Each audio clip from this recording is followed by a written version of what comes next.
everybody. Hello. How are you, Sonja? And welcome to today's webinar. My name is James Bonilla. I'm the Academic Director for Global Language Training. And today I'm going to be talking about a topic that was requested on a previous webinar, which is teaching online stress management. Funny thing is that, a friend of mine called me earlier. He told me, well, don't you feel a little bit stressed about today's webinar? And I laughed to myself and I said, dude, I'm doing a webinar on stress management. Well, yes, actually, I am stressed. You always get stressed when you do these things. So the thing that I need to mention before we begin is that we changed the format a little bit. The schedule was changed. Normally we do our webinars on Saturdays, but we wanted to open the option to other people that could not make it on Saturday to come to our webinars. Also, we're going to make this one a little bit swifter, taking into account, that an hour and a half is a long commitment. This webinar is going to be 60 minutes. So we're going to limit the presentation to 35, 40 minutes, and then we'll have our Q&A during the last 20, 25 minutes, okay? Now, that being said, I'm going to jump right into the presentation again. Welcome, everybody. The first thing that we need to take into account here is that teaching is stressful as it is.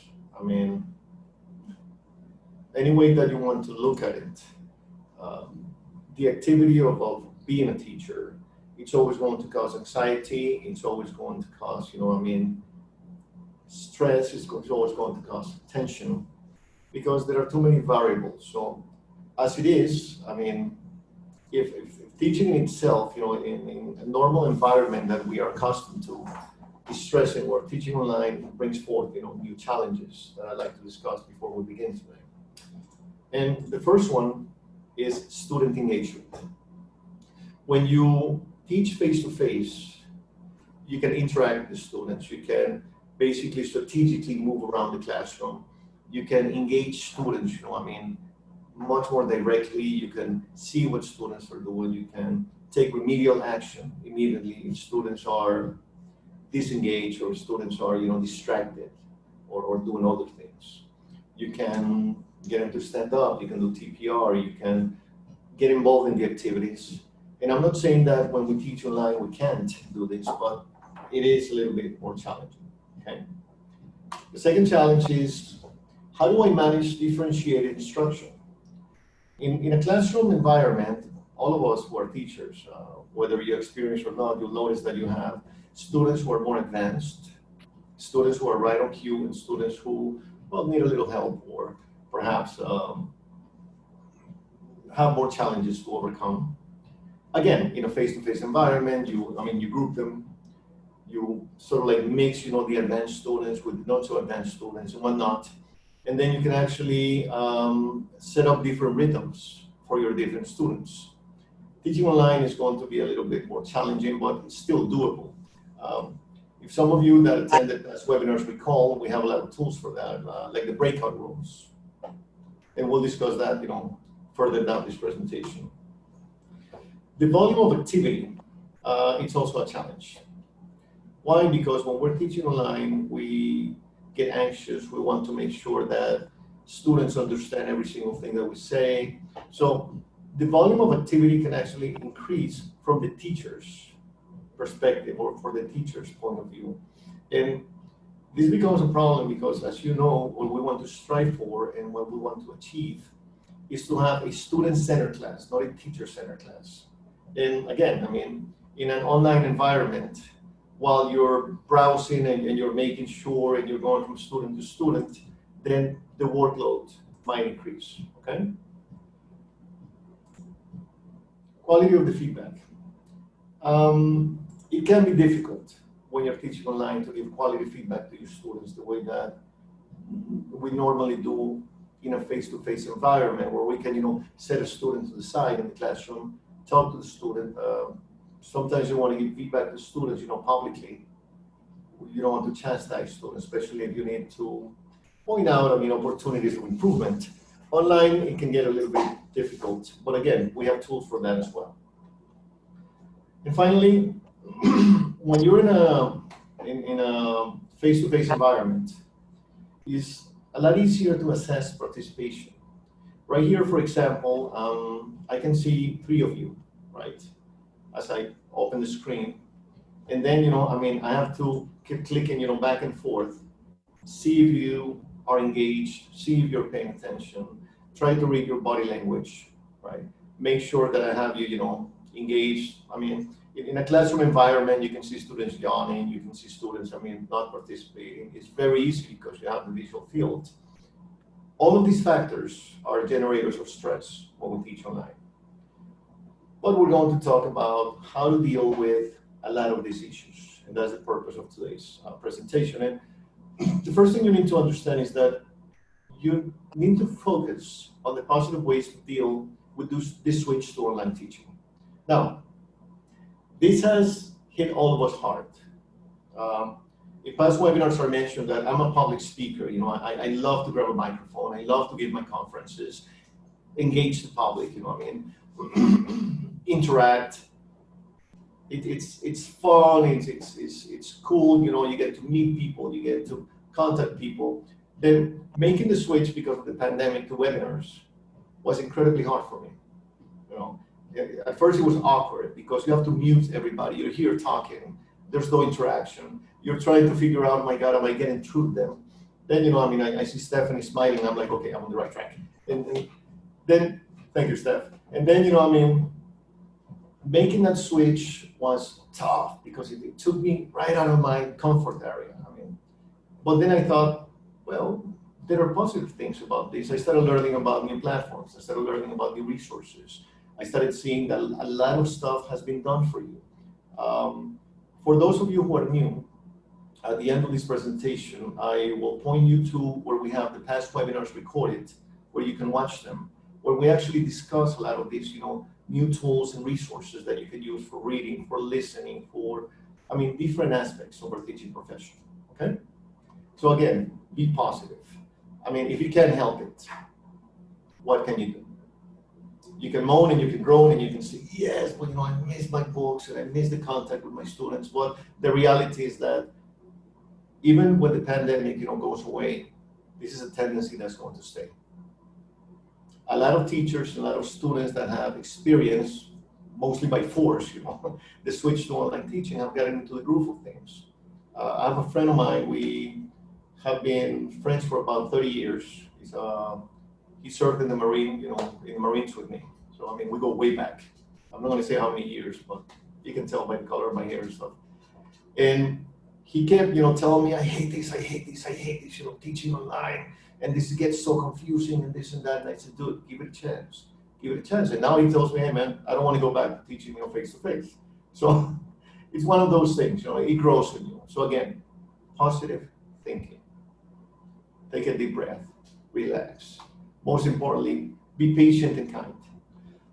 What do I mean by being patient and kind? As teachers, yes, we have to be patient and we have to be kind. That goes without saying. And you're probably thinking, yeah, James, that's part of the teaching profession. But it's a lot harder to be patient and kind online.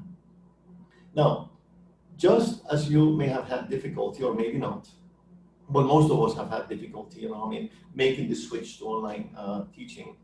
A lot of students may not have the proper technological resources, may not have the proper connectivity, or may not even be familiar with the format, especially older students. A lot of students will have trouble, dealing with the platform, dealing with the assignments. I had situations in which teachers told me, well, James, I don't have Office. How do I send you the assignments? And then you're like, I give them choices. I say, listen, don't worry about it. Just use a notepad. What is a notepad? And they show me an actual notepad. I'm like, no, let me show you. You take a deep breath, and and you say, well, at the end, I've even told students, listen, do the assignment by hand, scan it or take a clear picture of it and send it to me. Again, you need to understand that there has to be a certain level of flexibility with students. And we work with students, I don't know about you, ladies and gentlemen, but very often we have to work with students from all walks of life. And some of them may have the latest technology. Some of them may have the proper, technological know-how. Others may not, so you need to adapt, and again, patient and kind. If you don't learn to work or handle, lack of patience, this is going to generate stress on you. And you're going to get into it when, oh my God, how is it possible? This person doesn't know how to use words, and they don't have the proper computer, they don't have the proper technology, and believe me, I know. Just take a deep breath and put yourself in their shoes. Okay? And remember, it's a matter of adapting, okay? Now, eventually, students begin to get the groove of things. Just like, humans are prone to adapting.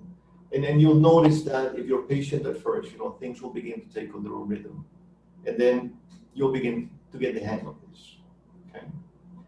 Now, very important, and this is something that I stress in all my webinars, set boundaries for communication. Be very careful. A lot of teachers are very, well-intended, and they want to be available for the students. They want to make sure that students get the proper help. They want to make sure that, students can reach you whenever they need you, right? But be careful. A first no-no for me is do not create WhatsApp groups with your students. Especially if you're like me, married with little children. And I mean, it's difficult when my 9-year-old girl, is crying her lungs out, and Sammy, my 3-year-old boy, my little earthquake, is pulling my pants because he wants to play with me. And my wife, is running around with her hair, standing up like that. And I say, baby, are you okay? Yes, I'm okay, I'm okay. And then my WhatsApp starts going, bing! Teacher, excuse me, can I ask you a question? Bing! Teacher, tomorrow's class. This will generate added stress that you do not need, right? Set office hours if you want to, take care of your students, but do not use WhatsApp, do not use active social media. Set up a blog. Give them an email where they can email you, and you give them a response time. I always tell my students, when you email me, remember that it'll take me between 24 and 48 hours to give you a response, okay? Because some of them will expect you to answer immediately. They'll send you an email. I emailed you an hour ago, why haven't you answered? Listen, this is urgent. No, it's not urgent. They need to be educated in this sense, or they will drive you up the wall. And the problem is that once you open that door of open and active communication, then you realize that you're being, overrun with students, right? And because they will pester you. A lot of students are suffering from major anxiety, especially older ones. Many have lost their jobs. Many are sitting around at home.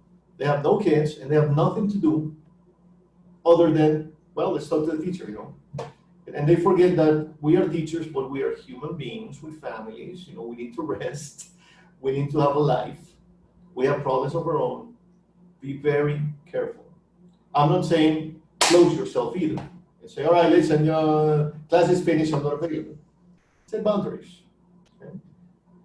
There are many tools that we have discussed, technological tools, and you'll find them on past webinars. I know I make a lot of mention of this, but a lot of the things that I will mention today, I cannot explain in depth because we don't have time. But you can go to our webinars and you'll find all of that there. And you'll find all of these different tools that I'm referring to, okay? How to create a blog, for example. A blog is a really cool thing because it's easy to do. You go to Google Blogger, it's free. It basically takes you step by step. In one of the webinars, I believe I showed you how to do a blog. And then you can open forums within the blog. And then you can monitor these forums. And then you can get, interaction with the students without this becoming, a source of massive stress, okay? It's very important that you outline the learning objectives and competencies for each lesson and assignment. And you're saying, yes, of course. During the introduction, you guys are global language training. You taught us that we have to write the objective on the board and we have to explain it to the students and then carry on with the class. Well, with online teaching, it's a little bit trickier. My recommendation is send the class objectives to your students in advance. Let's say if my class is tomorrow, I will let my students know what the class objective is going to be. I would maybe point them to some material where maybe they can review vocabulary if they want to, maybe go over some readings, explain to them, listen, in the following class, we're going to talk about, activities that you did in the past, and how to narrate, past activities. Why don't you go ahead, and check out this web page so you can get a better idea of what we're going to be discussing, okay? We're going to do the following activities for the class. We're going to have, this interactive activity at the end of the class. Don't give them everything because you want to have the surprise factor that, has students coming back. But this will help a lot because it would lower the level of anxiety of your students. It would very significantly lower the level of stress for them. And the less stressed that your students are, well, the less stressed you're going to be, right? I mean, it's very difficult as teachers when we walk into a classroom environment, we want to be happy and relaxed and whatnot, and everybody's on edge. That is going to transmit to you right away. And that's going to create a very negative and very bad, teaching learning environment. Provide a time on task estimate for each lesson and assignment. Now, what does that mean? It means that you need to let your students know how much time they need to set aside for their homework assignments or for the activities that you're going to give them. Now, many times, we tell students, okay, I'll need you to do this workshop or go to this web page or do this activity. Students don't know what they're going to encounter. Students also have their own agenda. Well, that was badly said, that sounded political. They have their own schedule, right? They have their own activities. So it's always a good idea to say, okay, guys, so I'm going to leave you an exercise on this webpage, www.englishcloud.com. You're going to go to this link, and it should take you about 15 minutes at most to complete the activity. When you tell them this beforehand, and knowing students that they procrastinate, and they usually go last minute, to do the activities. And many a times they realize, oh my God, I don't have time to do this, and then they panic, I'm not going to get the homework done. And for those of us that taught at schools, it wasn't rare to see students, during break time, right before your class, doing the homework or copying the homework or whatever, and they would come in like, right? Well, if you give students, a heads up, and you tell them, look, you're going to write a short essay, blah, blah, blah, et cetera, et cetera. It should take you about this time. Make sure that you set up the time, and also, you make sure that you give them a reasonable deadline. Yes. You say, okay, guys, so homework for tomorrow, 1,500 word essay on the complexities of, you might as well, take out a gun and shoot them, cause them a heart attack. And then, when they give you an inadequate assignment and they bring it in late, or, they come in, anxious and stressed, well, that's going to transfer to you. So let's be logical about it, right? Set assignments that are doable within a time frame. With kids, remember that kids are kids. Kids need time to spend with their parents. They need to play. They need to, grow. They need to learn from the world. And then many a times, we assign homework that ends up being done by the parents, which defeats the whole purpose. If you're a parent, you know this. More than once, you have to do the homework with your kid. Or should I say for your kid, because you're explaining and you end up doing the whole thing. So it becomes a punishment for the parent, another source of stress, because now parents are going to hate you. And when you speak to them, they're not going to be eager to hug you and tell you how much they love you and so what a great job you're doing. It's going to be stressful for the students, and it's going to be something that defeats the whole purpose of assignment. And believe me, I've tried this, and just letting students know how much time they're going to spend brings down the anxiety factor, okay? Because now they can plan ahead. And then, if you give them a deadline for Friday and you left the assignment on Monday, give them a little heads up on Wednesday. Don't be nagging, hey, remember the assignment, don't overdo it. But, hey guys, by the way, just to remind you, we have an assignment coming in on Friday. Make sure you set the time, make sure you don't do it last minute, okay? Let me know if you have any issues. Your dog died, I don't know, my girlfriend dumped me.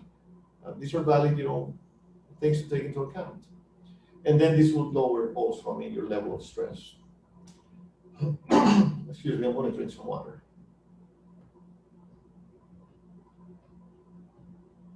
When you're using a new platform, make assignments lower or low stakes at first.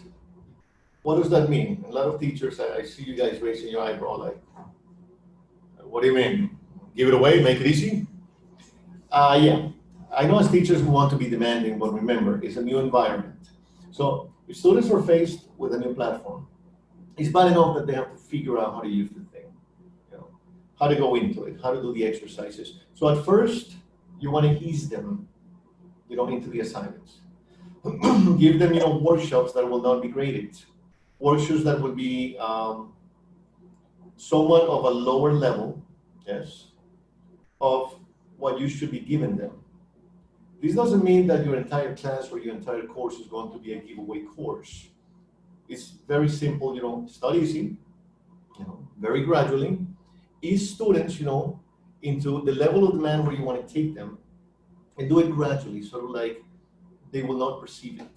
So they will not be shocked, especially again, if you're using a new platform or if you're working, with, I would say, new materials or new software. And then, little by little, you get to the point where you want to be and the level of demand where you want to take them. Okay? I always compare this with physical activity. I remember when I joined the military, and that was like eons ago, last century, literally. Boot camp was horrible. I mean, they just throw you right into the sharks, and your heart was going to come out through your throat, and you were going to die. And, well, that's valid in boot camp because they're preparing you for war. So they need you to deal with stress, but students are different, okay? And let me go back to be nice, gentle, and very patient, okay? All right, so that being said, once you do this, you'll be surprised at the level of quality that you can reach with your students as you gradually, increase and increase and increase the level of demand. Again, this will be one less source for stress, for your students, and one less source of stress for yourself, okay? Now, one of the cool things about teaching online is that now we can utilize supplemental material to improve the learning outcomes. And what does that mean?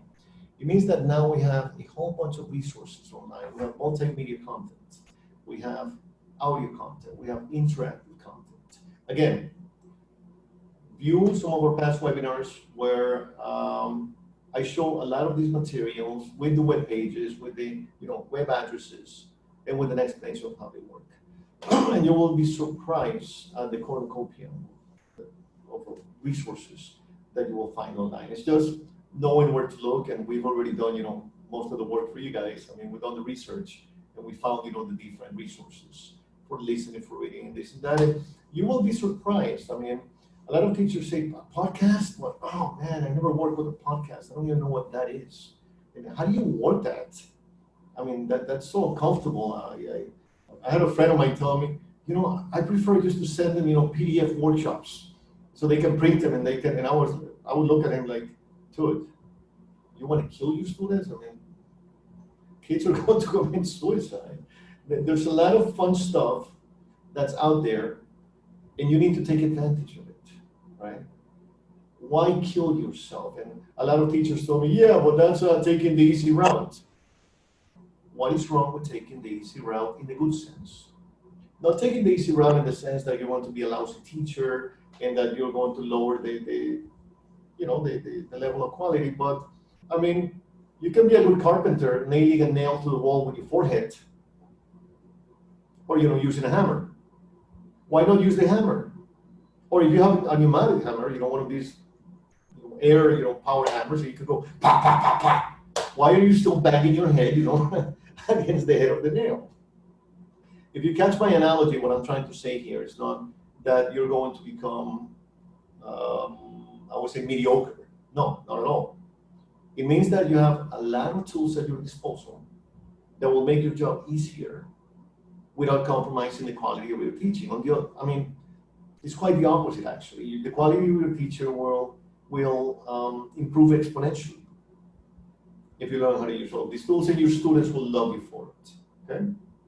And of course, again, if it's easier and I don't have to kill myself planning and I don't have to kill myself, teaching class, then less stress for me, right? A good example of this is 25 years ago, classes were teacher-centered.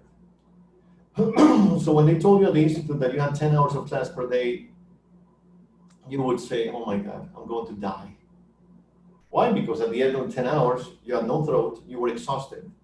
You didn't want to know anything about teaching. Then came the student-centered class, and then you realized you had to do very little of the work, and you had all the students doing the work for you, and learning and getting better results, and now you can teach 8 hours standing on your head. Now with technology, it's like taking it to the next level. Take advantage of the tools at hand. Excuse me. Just 1 second, please.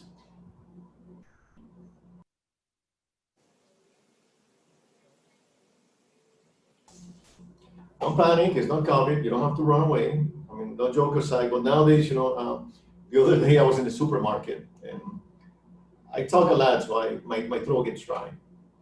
And then, I had I inhaled the wrong way, I had some saliva going there, and I had a cough attack. And literally people were running for their lives, And I was trying to explain, no, it's okay. It's incredible what this pandemic has done to us. Okay, this one is one that I'm always stressed out. And I always stress it, my presentation. If you're going to use videos or make videos, keep them short. 3-minute video is more than sufficient for 1.5 hour class.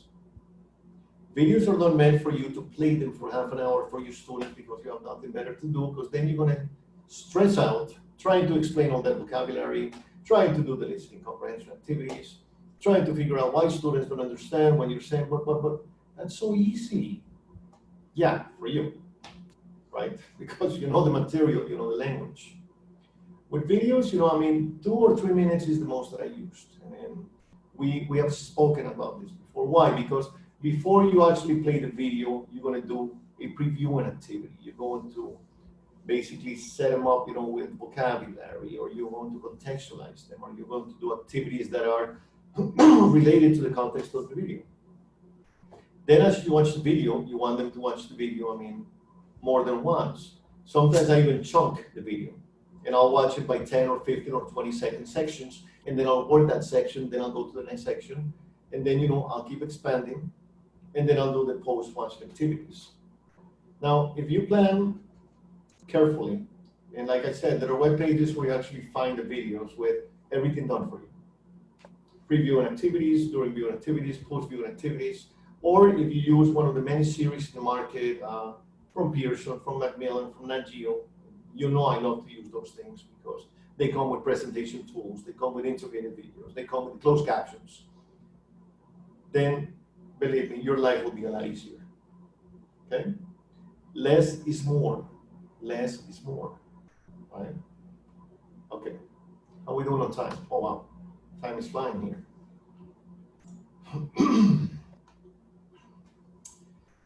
When you assign assessment, and students are named their assessments, please give instant, detailed feedback.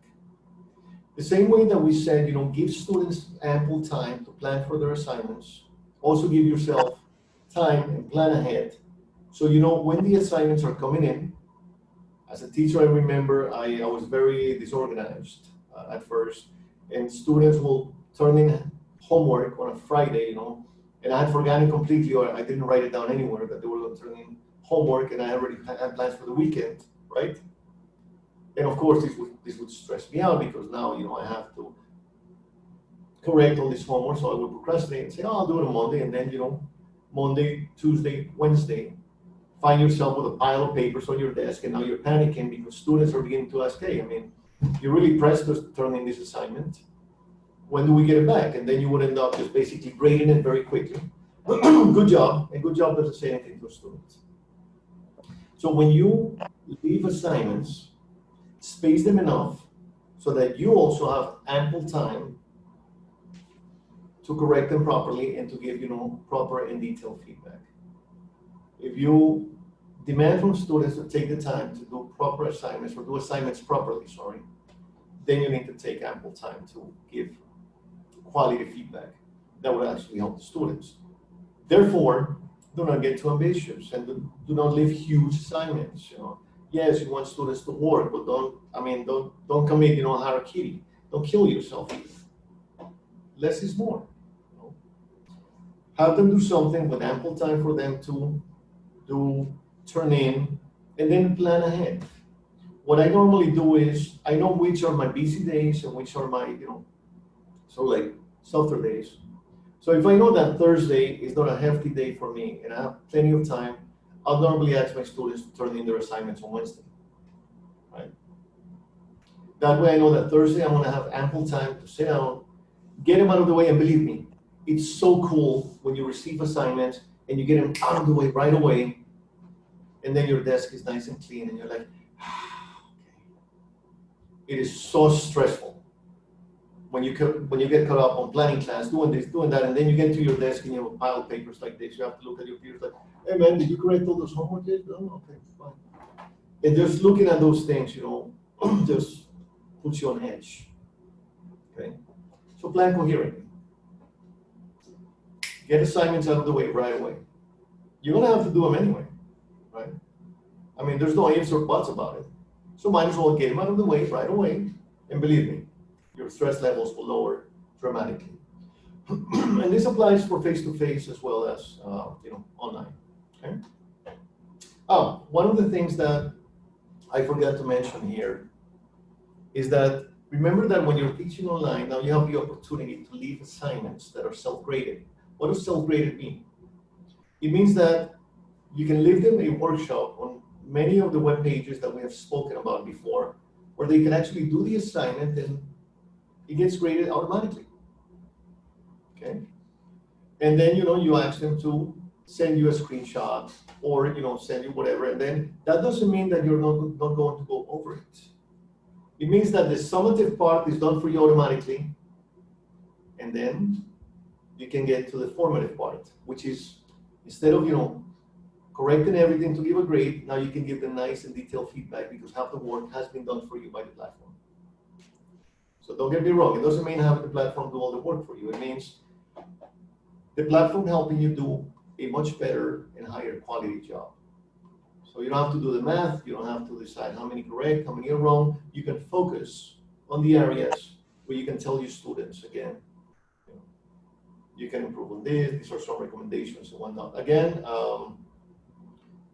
all of our webinars, those web pages that I've showed you in the past, many of them have this option, okay? And many of them have this function. You want to keep it nice and simple, EnglishClub.com, EnglishPage.com, again, just like it sounds, www.englishclub.com, www.englishpage.com, and also look for a web page called Dave's, like it sounds, the name Dave, D-A-V-E, with the S, the possessive noun, Dave's ESL Cafe. Just Google it and you'll find it, and you'll find a lot of resources. Or visit our past webinars where there's a whole bunch of them. Okay. The cool thing about recorded webinars is that you don't have to listen to me for the whole hour and a half, which is bad enough. You can simply just fast forward to where the resources are. And then another one of the advantages of technology, isn't it? So, which kind of makes me surprised why people still come to my webinars. You can simply just watch the cool parts and get rid of the rest. All right. Now, this one, please do not get it the wrong way. When I say do not get consumed with best practice, and what is best practice? Best practice is what we apply now in educational quality management systems, okay? In which we think about how to develop skills, the strategies, the quality of the teaching, and we want to do everything, as close to perfect as we can. And we want to do everything so cool. When it comes to teaching online, and especially if you're new at it, do not demand too much of yourself. Yes, the idea is for you to get better at it, as you go. And the idea is for you to eventually, reach the best possible, teaching practice that you can.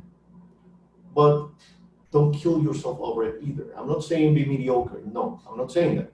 I'm saying be coherent with your limitations, do your best, yes, plan your classes thoroughly, don't be afraid to admit mistakes. I mean, every time I do mistakes, I make one mistake or another. I forget to activate the sound, or I'm talking about the presentation, and then one of the attendees will raise his or her hand and say, "Are you showing us a presentation? Because we don't see anything. All we see is your face." I'm like, "Oh my God, I'm sorry, I forgot to share the screen." These things will happen. and I remember the first time it happened. After the webinar, I was like, "No, mea culpa, mea culpa." Whoosh, whoosh. I'm so bad. I'm so terrible. I suck. I'm so good when I give my conferences. How can this happen to me? I'm getting all mediocre. And then I said, well, actually, it wasn't so bad. I mean, people were laughing, and it created, sort of like an engagement.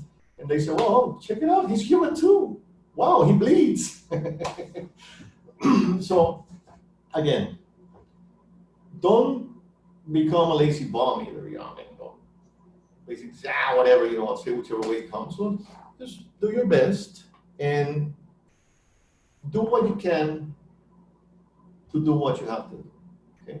Cover the material, follow the steps. Don't mortify yourself if you make mistakes, because you will make mistakes. I've been doing these things I started in June, doing these webinars, and I'm still screwing up. It happens. And, many times will be things like, oh my God, I didn't shave today. For women, it would be like, oh my God, hair number 300,447 is out of place. What am I going to do? I mean, we're at home, we're humans talking to humans. Let's focus on what's important, which is the instruction. So it's okay. It's okay. And I'm not saying be mediocre. I'm not saying, lose the quality of what you're doing, but just do your best and learn as you go. And don't get obsessed with, I have to do it perfect because my students will not respect me. And then they'll realize that I don't levitate on air and that I'm human, and that's so terrible. No.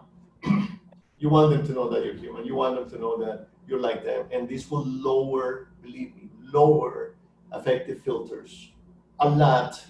It will create that engagement with students. I'm not saying become buddies with them, but there has to be some sort of engagement. Yes, there has to be a connection. And they'll be more open to you, lower stress levels, and this will lower your stress levels dramatically. This one is probably the most important for me. My wife this morning told me, you didn't iron that shirt properly. I'm like, it's a lumberjack shirt. It's Friday. I'm in jeans. You want me to iron the shirt because it has a couple of wrinkles? Normally I would have, actually. Normally I would have been mortified. And I'm not saying, dress like a bum either. It's just, little details like that. You can let them slide, okay? Finally, remember that you're not going to recreate your classroom, your face-to-face classroom. You're going to reinvent your classroom. And this means shifting the paradigm. It means shifting to new practices. It means adjusting. It means adapting. It means learning. And that's so cool, actually, because, a lot of teachers fall out of love with the teaching profession, especially guys like me. I've been doing this for 27 years now that I think about it, actually. Wow, almost 3 decades. I must be really old. And a lot of teachers tell me, you know what? There was a young teacher, he's about 40 years old. And believe me, for me, 40 years old is someone that I see as a young person, from my perspective at least. And I'm so fed up with teaching, and I want to try something else, and I want to, try crypto coins, or I'm going to go into Amway or whatever. That's respectable, whatever. But it's just like a relationship. If you fall into a rut, a routine, that's what it means, then yeah, you're going to become disenchanted. All of this change of context has given us an opportunity to reinvent ourselves as teachers, to learn new things, to face new challenges, to have like that, I would say that wonderful expectation that I had as a young teacher of, okay, I want to learn how to do this, I want to get better at this, I want to improve at this. And then, when you become comfortable and you fall into that routine, then the job becomes boring and unbearable. So take advantage of this. This is something positive. Reinvent yourself as a teacher, reinvent your classroom. And I'd like to close the presentation. And actually, time frame is right on the dot. With a quote from Brad Johnson. By the way, Brad Johnson is what you say, a life coach. He's a motivational speaker. He talks a lot about education. You can Google him. He's really cool. He's got a lot of books, a lot of cool books. He says, relationships before rigor, grace before grades, patience before programs, and love before lessons. I won't explain that one to you guys because you need to think about it, interpret it in whichever way you feel. But remember why we do this. This is not only about teaching English. This is not only about making a paycheck. Yes, we need to live, we need to eat, and we need to learn, we need to get them to learn the language. But remember, the human factor comes first. Create that connection, create that relationship. A friend of mine asked me once, why do you think people kept coming? Why did I think people kept coming back to my webinars? And I said, well, they're masochists, first of all. I mean, why else would they come back? But seriously speaking, I guess it's because I try to create that connection with teachers, and I try to inspire teachers, and I try to share that passion for teaching. And for me, that's the most important thing. Not the subject matter, not presentations full of text, not a whole bunch of theory. If you notice, I rarely use any text. It's about, teachers connecting with teachers, reinventing ourselves, helping each other, and caring, for our fellow teachers. The profession is hard enough as it is. It doesn't get any easier. So, patience before programs. Again, you need to understand that you have to be patient and you have to be kind to people, and love before lessons, and meaning love for what you do, love for the profession, yes. Love for this ideal that we can change the world, that we can make the world a better place.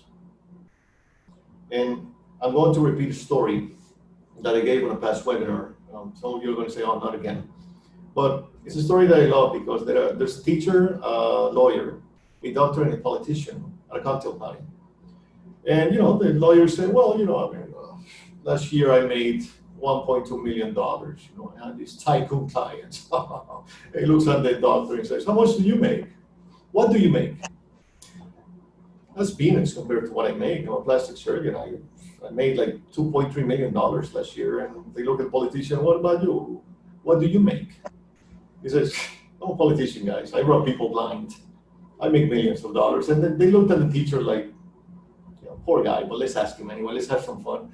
The teacher is very serious, very nice and quiet. He said, well, we shouldn't ask you this because we don't want to embarrass you, but what do you make? You know what the teacher answered? He said, well, gentlemen, I make a difference. And he walked away. So what I'm going to do right now is I'm going to share. Are you seeing my screen now? There should be YouTube on the screen.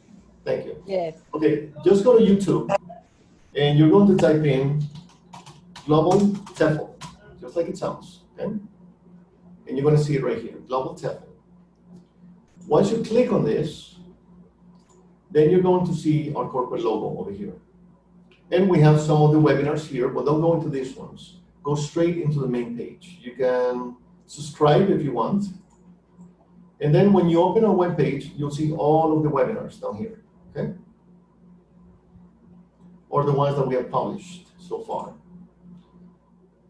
And basically, you look for the one that, appeals the most to you. We have teaching different level age groups online, teach listening online, speaking skills and error, online class management, online assessment, an inductive approach to English grammar teaching. There's 3 or more that we did that are in the process of being edited. And this one will be posted, of course, probably within 2 or 3 weeks, okay? All right, so now that we got that out of the way, it's time for questions. Hello, everyone. Hello, Patricia. How you doing? Sorry to be a few minutes late coming in. I enjoyed the webinar. Thank you. My question is, I am new to teaching and lesson plans. how far in advance or how many lesson plans in advance should I have for a class? Well, normally, I mean, that's more of a personal preference thing. What I normally do as a teacher is that I plan the whole week in advance. Again, that depends on your time frame. My recommendation is never do last minute planning. Like, I have this webinar today and I decide to plan it yesterday. Because remember Murphy's Law? Everything that can go wrong will go wrong. Right. So always give yourself ample time, plan ahead, and as you begin to feel more comfortable and you feel that temptation to say, well, yeah, now I got this. I'm good. I don't have to plan so ahead. You know, I mean, I can do this, you know, stand on my head. Don't. Yes, maintain, sir. maintain the habit of planning because overconfidence will kill you in this profession, All right. especially teaching online. And what do I mean by planning? Remember that planning when you teach online, it's not only about planning the, you know, the warm-up, the introduction, the presentation, and whatnot. It's also checking your technology. Before webinars, what do? I check my internet speed. I make sure that I have a power backup. I make sure that I have, you know, my cell phone ready with my footnotes. Because, I mean, if you notice, sometimes I glance down, it's because I might be missing something, right?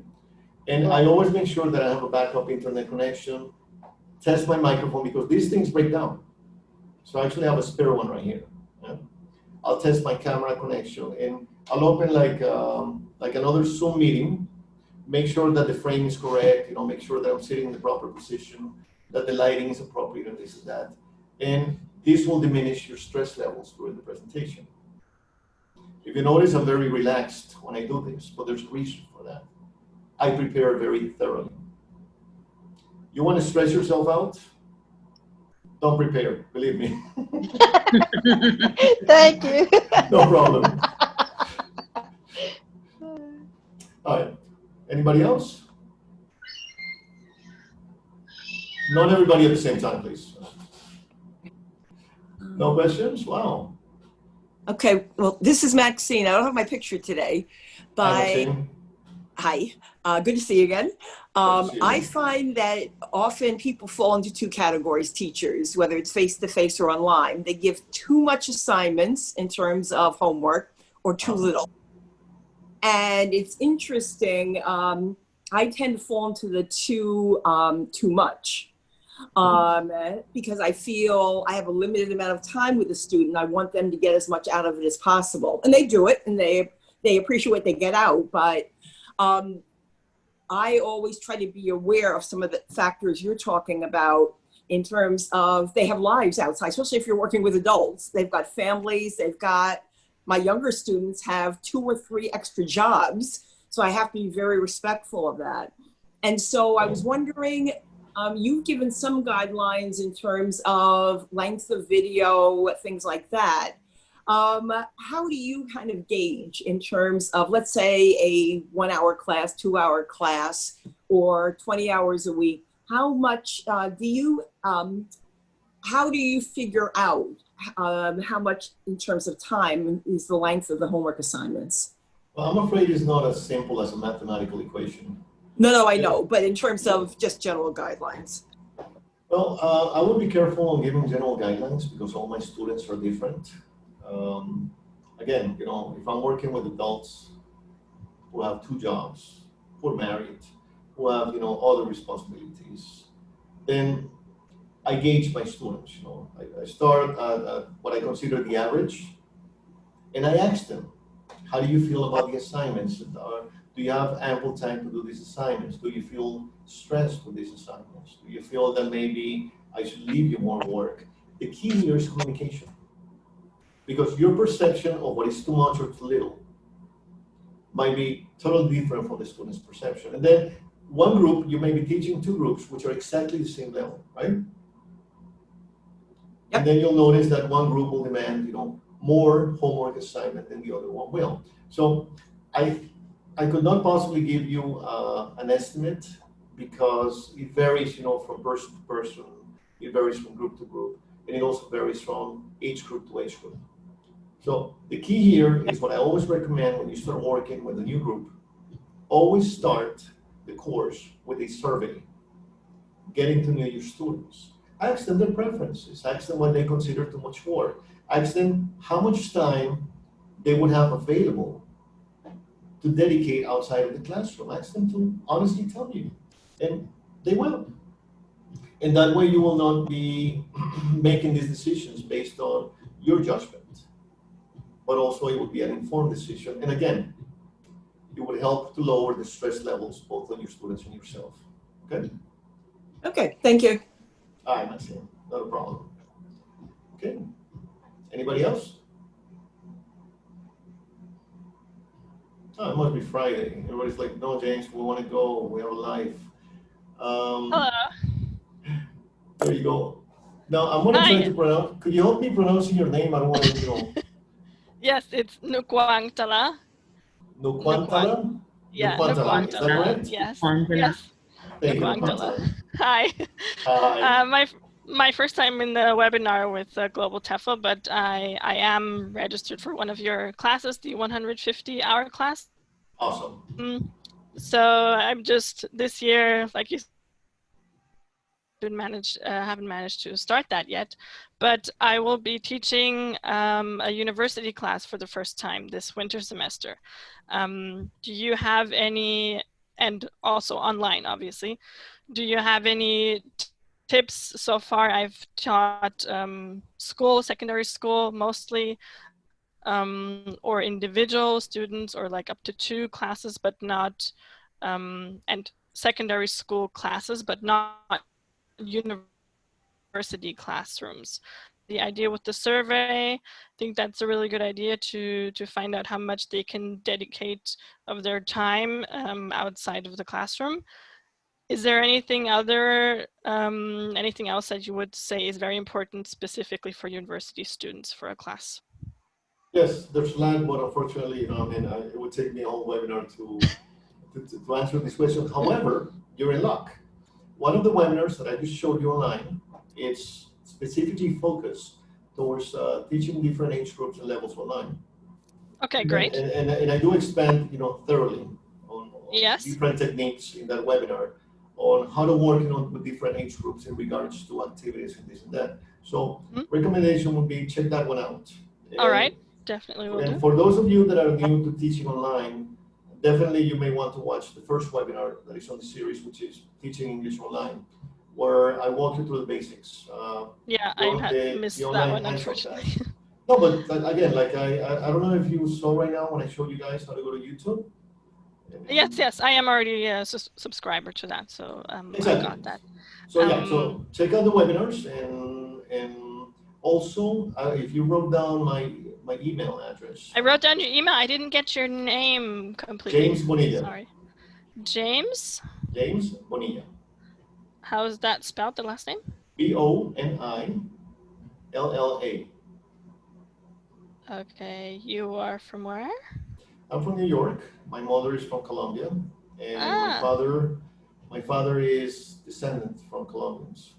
Okay, yeah. Yeah, My I know. dad. With my blonde hair and blue eyes, we're probably wondering, wow, I thought this Same. guy was from Norway, Yeah, same. I'm actually half German, but you can see also blonde hair.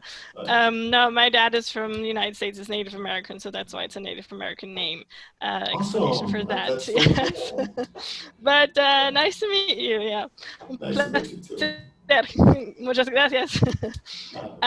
Yes, okay, great. So for classes that are regularly once only per week, so this is going to be a university student class for 1.5 hours each week throughout the whole semester, and then with the final exam at the end of the semester, obviously.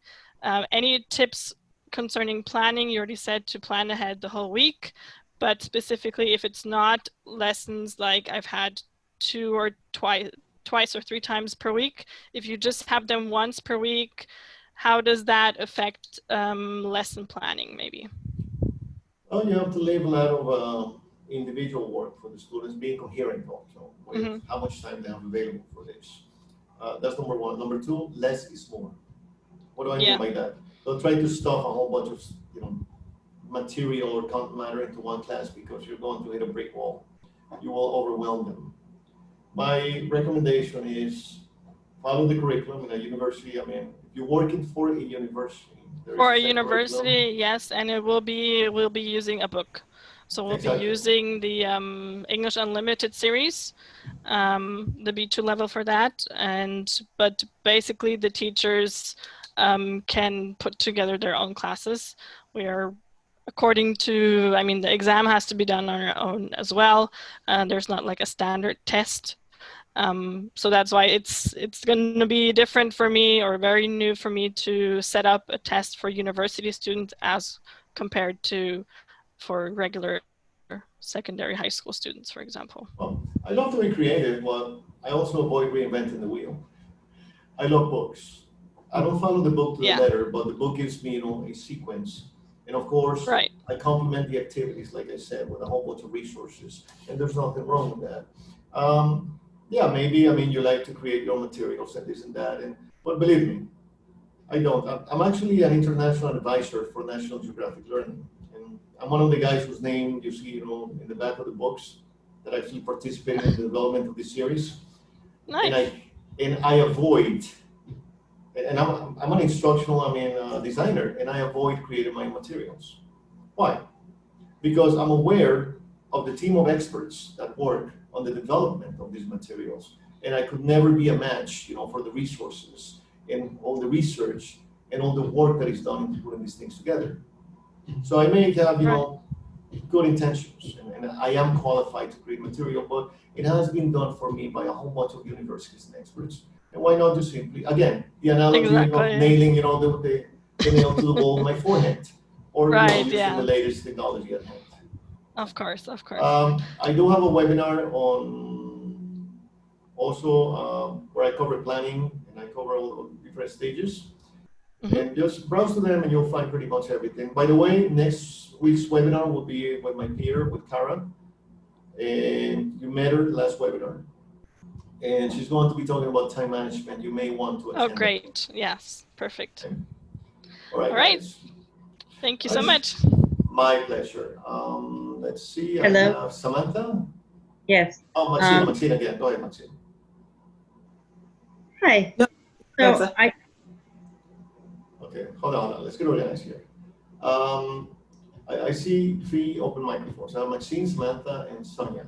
Okay, hold on. It's Samantha, and I just had a question. Earlier, you had given us a URL, and for some reason, my speaker flaked out at that time. So even though you repeated it, I only got about half of it. So if you would please give that resource to me again, if you could spell it out. It was kind of hard to understand what you were saying. Well, it's actually pretty straightforward. It's www.English page, like it sounds, English page. English page. Page. PAGE.com. What was those last 3 letters? .com, C-O-M, like. Yeah, no, before that, the E-A-E? English page. English page. .com. Oh, okay. .com. Okay. Yeah, I think it's a combination of your accent and my speaker, because it sounded, I thought you were saying in something, like in the something. I mean, I am Latino, so one of the things that I never try to do is to hide my accent. I could talk to you like I'm from Alabama and try to tell you that I have perfect, Southern English. Or radical, dude. Like I could talk to you like I'm from California, Oh, wow. And maybe I could talk like I'm from New York. You know what I'm saying? I was saying, the movies, and maybe I talk like this, and bada bing, bada bam, watch the last Rocky flick. You know what I'm saying? Or maybe I'm from the howdy state of Texas. Well, one of the things that I always make an emphasis on, and people tell me, why don't you speak like a Native American speaker? Number one, I'm not Navajo. I'm not Comanche, so I'm not Native American. Right. I'm Hopi here from Arizona, so. Exactly. So, and number two, what is wrong with my heritage? I mean, I am Latino, and So that's one of the things that I also make an emphasis on my webinars. I tell teachers, Doesn't matter where you are. Maybe you are a teacher from India and you have a PhD in applied linguistics and you speak like this. There's nothing wrong with that. Or maybe you Good have accents. maybe you have a stiff upper lip and you want to tell your daughter to get you a glass of water and then you want to go to the pub and take the lift. He's more of an Remove actor that in stiff dramatic. upper lip. Well, I actually have a master's degree in applied linguistics and I'm doing a doctorate right now with Cambridge University. So, and you know, the study of accents and whatnot is one of my specialties. But, you know, I figure I like to be relaxed and I just like to be myself. So I don't fight it. I go with the flow. Let me show you the page.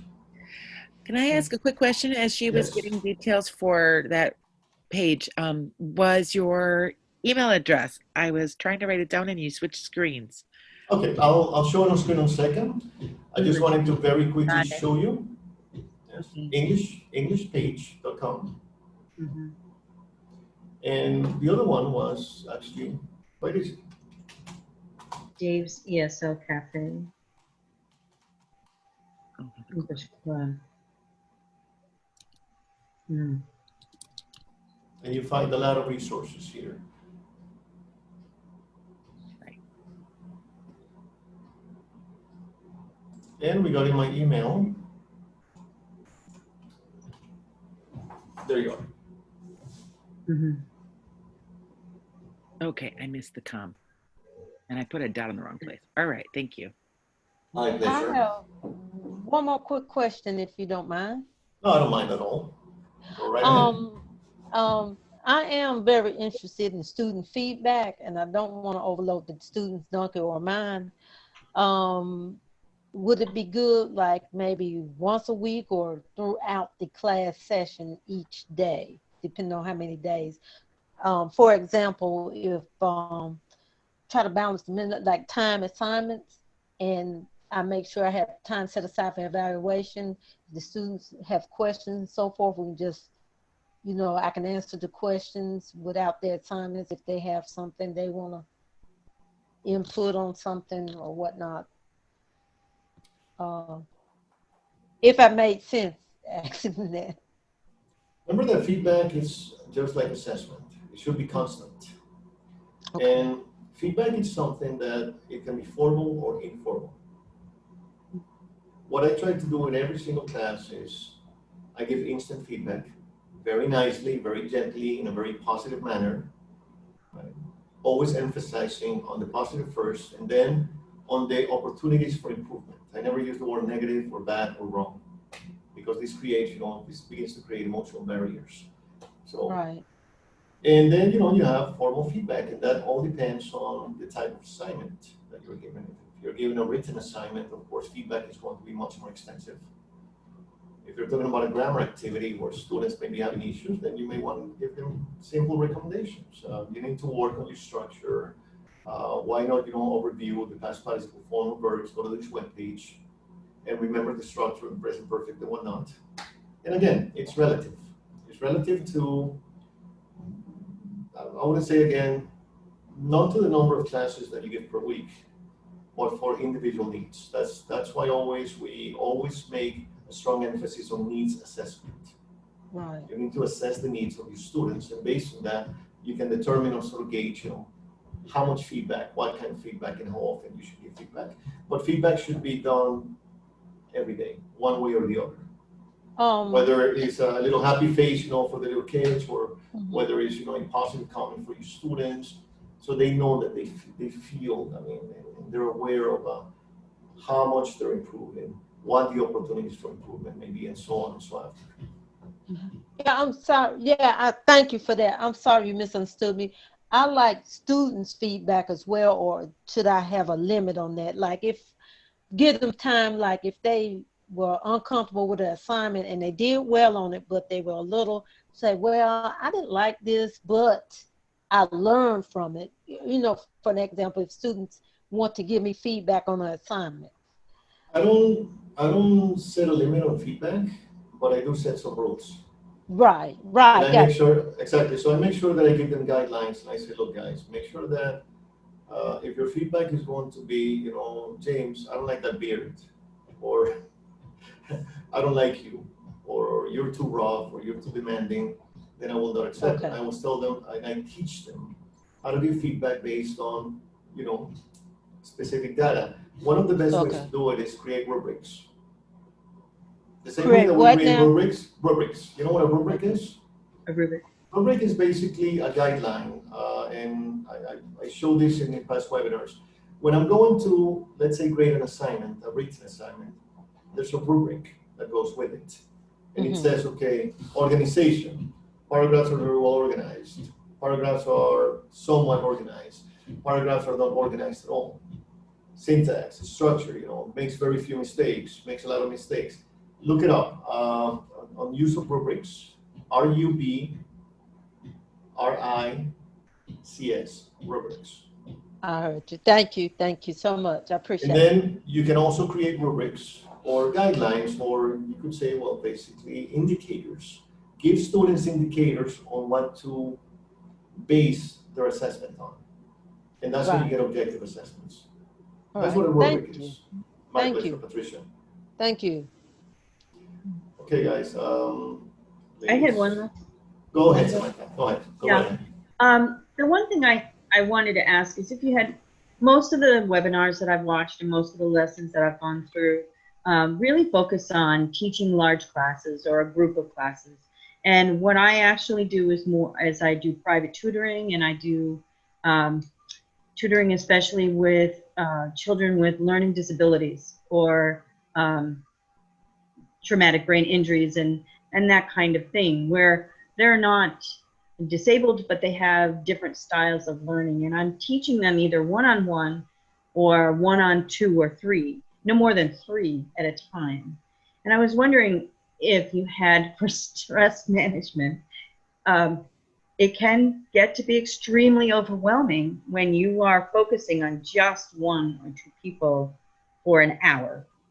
And I try to keep my lessons less than that anyway, but I was wondering if you had any suggestions in my situation rather than in teaching a large class.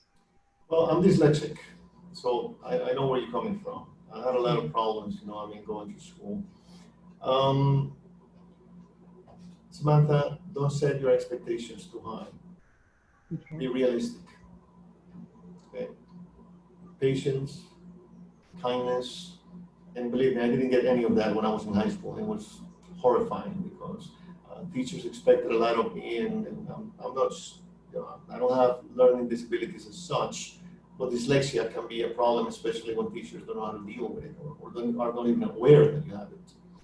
Yeah. So if you're working with these kids, you may be very well intended, and you may really want to help them, get ahead in life and whatnot, but also be aware of their limitations. One of the reasons I got into this aspect is because I myself am dyslexic, but it wasn't identified as dyslexic until my junior year of high school.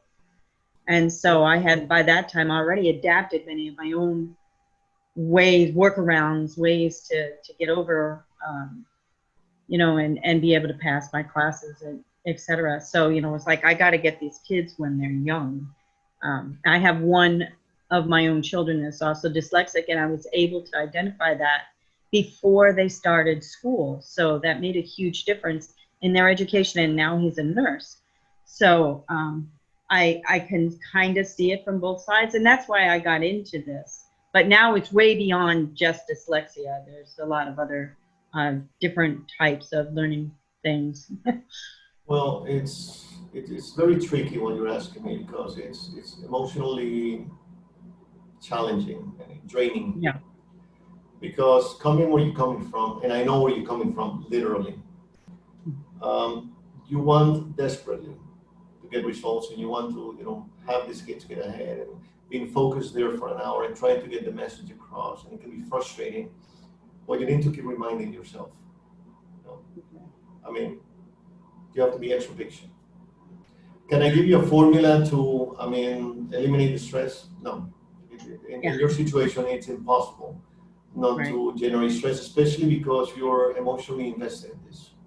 Yeah, that's the part of it. That's the thing. It's impossible for you to be completely objective or disengaged emotionally because this is something that affected you and has affected one of your children. I'm a spiritual guy. I pray a lot. I'm not getting religious here, with all due respect to everybody, please. I didn't say religious, I said spiritual. Yes. I try to do a lot of meditation. I try to connect with my version of what divinity is, whichever one you may have, or if you don't have it, that's fine. And I also work out on my mental health.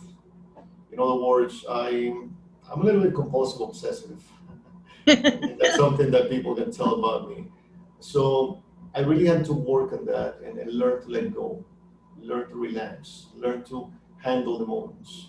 And one of the things that may cause you a lot of stress is that you're so passionate and you're so invested in this that the class is over, but you're still, on that mode. You're still thinking, how do I get this control? How do I get this? Don't. You need to disconnect. Reconnect with your life. Do the best that you can, but do not set unrealistic expectations. We want to be miracle workers, I get that. But we also have to realize that there are limitations. And again, this is not being mediocre. This is just being realistic. And believe me, that will help, not eliminate, help your levels of stress. Find activities to do after class. I like to play with Legos. That sounds ridiculous. Or if you look behind me, I never show this in my webinars. I have which one? I have model car collections, and behind that sign, there's a whole collection of model airplanes that I built myself. So find something that helps you, get the mind out of this. And it's very therapeutic, okay? And that will help. And furthermore, send me an email and I'll send you some literature on the topic. Because actually, I'm thinking that I should do a whole webinar on this. Yeah. Great, thank you. Thank you very much. My pleasure. We're going to do one more question because the webinar was set for an hour. For me, it's not a problem, but the reason why we're limiting the time is we know it's a big commitment to sit here for an hour and a half and we don't want to impose. If there are no more questions, maybe I could take one more. No? Okay. I don't know. Go. Catherine Burns had her hand up on her. Catherine, go ahead. Sorry, the thing is that I'm not, let me change the view so I can see all of you. There. I'm not sure if you'll be able to hear me. Can you I hear hear you me? fine, Catherine, yes. I'm speaking from Ireland. I just want to thank you for a very good webinar. I'm asking a very simple question. Excuse me. Would you allow interaction among the students during your session? That they would speak with one another, or you'd get them to give answers to a student who asks you a question? Would you allow much of that in your sessions? Yes, I encourage this. This is actually the best policy, whether we're talking about one of my webinars or one of my classes with children. Peer coaching is one of the greatest resources that you need to tap into. Because as a teacher, we come from this paradigm that we have to have all the answers, not necessarily. And a lot of times, or many a times, students will have something to, provide or have something to, give to the class that you would not have thought of. And you'll be surprised how creative they can be. And this also creates a better, class environment. Because students don't feel so limited. They feel that they can be heard, that they can actually, give their contribution to the class. And it's hard. It was hard for me at first, because I started teaching many years ago. And at first I felt undermined, I'm the teacher, I'm the guy that has to answer. But then I thought to myself, why not? It's mostly they're just opinions or they're trying to help. And if you see they're going on the wrong path, redirect them. But this will create actually a great class atmosphere. And it will also create better rapport, with the students, not only with you, but among themselves. And it will lower, the problems that you may have with class management, because now students are engaged. Now they're protagonists, so to speak. And this will help a lot. So not only would I allow it, but I would encourage it. Thank you very much. Thank you, Catherine. Okay. Very quickly about that interaction part. Yes. How is that because I've done some test lessons with our teacher supervisor from the Department of English, but we haven't, and she's planning to do these breakup rooms. Yeah. But I haven't tried it out myself yet. Now, when you have a class of, let's say, maximum, I think is 19 students, I'm guessing around at least 10 will have registered. How does that affect, or how much is that different or negatively different to interaction face-to-face with all of these online courses? It's fantastic, actually. I had a webinar with over, I think it was like 60 people, and I demonstrated, the breakout rooms. And I Right. broke them all into, I think I had like 8 different groups. It didn't go well in the sense that I only had like 3 minutes to demonstrate. So I didn't have time to go to all the rooms, because what you want to do is give them a topic of discussion, put them in the breakout rooms, and then start jumping, from breakout room to breakout room. And it takes time, and actually it's extremely positive for 2 reasons. 1, it will make your job a lot easier. 2, it will generate, student engagement. And 3, possibilities and learning opportunities will come up that you would have never thought of. Right. Okay. Remember, humans, we're sociable by nature. So we have to break this paradigm where, hey, in class, you have to work individually, you have to listen to me because I'm the teacher. That was during the Industrial Revolution.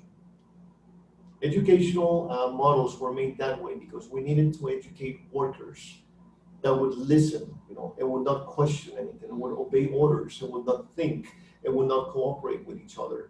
You wanted basically people that would go into the factories and work and obey, and that was the educational system, and it was valid for them. For them. Sorry, for them. I said them. Oh, God, sorry about that. It's old age, No problem. So now we live in a time and place where we talk about globalization, we talk about synergy in companies. Like you said, you were working with your supervisor, you work with other teachers, right? You cooperate with each other, you help each other. So far it was only one-on-one, and I've participated in a breakout room activity by somebody else, but I haven't done it as a teacher with students. So that's why I'm just asking from like the organizational aspect. Okay. Let me ask you this question. If we're educating students to be productive citizens that will cooperate in an environment of synergy with others, why do we prevent them from cooperating with each other in the classroom? How is that coherent? No. That was not the question. For me, it was just in how far. So we have to make a huge effort to adapt the technology to these environments because we don't want to go back. Exactly. Yeah, that was my question. Yes, I know. I know what you're asking me, but I'm also throwing that in there as an added bonus so we can reflect. Right. And yes, it's uncomfortable, and I was panicking that day that I did that webinar because it was my first time using breakout rooms. And I looked at all the tutorials and this and that, and I was like, oh my God, what's going to happen? I was like, okay, let's go to the rooms now, click. And I was like, oh, that was so easy. It's like the analogy when I practice, high diving. Remember my first time that I dove that I jumped out of a diving board, I was terrified. It was horrible. It was, oh my God, I didn't know if I was going to drown, if it was going to hurt, if it was going to be cold. And then, I took that leap, my legs were gelatin basically. And I jumped and I hit the water and I was like, that wasn't so bad. And then I went up there, and a little bit less apprehensive, I jumped, and by the 3rd and 4th jump, I was like, wow, this is so cool. Same thing. Take that jump. Okay. So it should not be a problem. All right. Great. Thank you so much. It's okay to be afraid of the new. It's afraid to be apprehensive, but students also know this. What did we just say a few slides back? Don't worry about perfection. Yeah. Just go for it, make mistakes, learn as you go. Students will understand. And actually, you're really going to enjoy it. I've been using breakout rooms more and more now. And it's like, okay, easy money. Students are doing all the learning. I'm just basically guiding them like, wow, this is so cool. All I need to do is collect my paycheck and they're learning. So fantastic. Okay. Muchas gracias. De nada. So, any other questions? By the way, you might be surprised by this, but I don't speak a lot of Spanish. But I do speak it, but I it's not, assumed you would get that one right. yeah, it's not, yeah. Okay. Okay, so thank you very much for attending this webinar. I want to let you go now. Stay safe. Stay very safe. Stay firm. Stay focused. Stay passionate. Doesn't matter what your age may be. I've been doing this for so many years now. And my wife tells me, baby, why don't you dedicate yourself to publishing? Because that's, you know, something that I enjoy, and just giving you conferences. Why do you still teach? I said, because if I stop teaching, how can I teach teachers how to teach? And besides, it's my passion. It's what I love. It's my life. And I will do it until my last breath. I remember best teacher that I had, Miss Turoff. She was the one that detected that I was dyslexic, by the way. And this woman was 75 years old. She was terrifying. I mean, she was really rough. But she had so much passion for teaching, and she put so much work into inspiring me to be better, because I honestly thought that I was dumb, that I was, you know, a retard, with all due respect, you know, to medical condition, but that's how I treated myself, because that's how teachers made me feel. And she encouraged me to take an IQ test, and I scored 161. Go figure. I mean, and then she encouraged me to start writing, and if it weren't for that woman, I wouldn't be here with you guys today. So it's never lose that passion. Keep it alive, and suck that energy from students. It's something that I love. You know, it makes me feel young, and I didn't mean that in the wrong way, if you know what I'm saying. It's one of the greatest things about this profession. Okay, Godspeed to you all. Stay safe, and I'll see you on the next one. All right. Thank you. Thank you. This James. was Thank so you. Thank you. inspiring. Thanks Take Everybody. very care. much. Bye-bye. Bye-bye. Nice meeting y'all. Nice Nice to meet you. Good luck with your too. teaching. Thank Bye. you. Best of luck.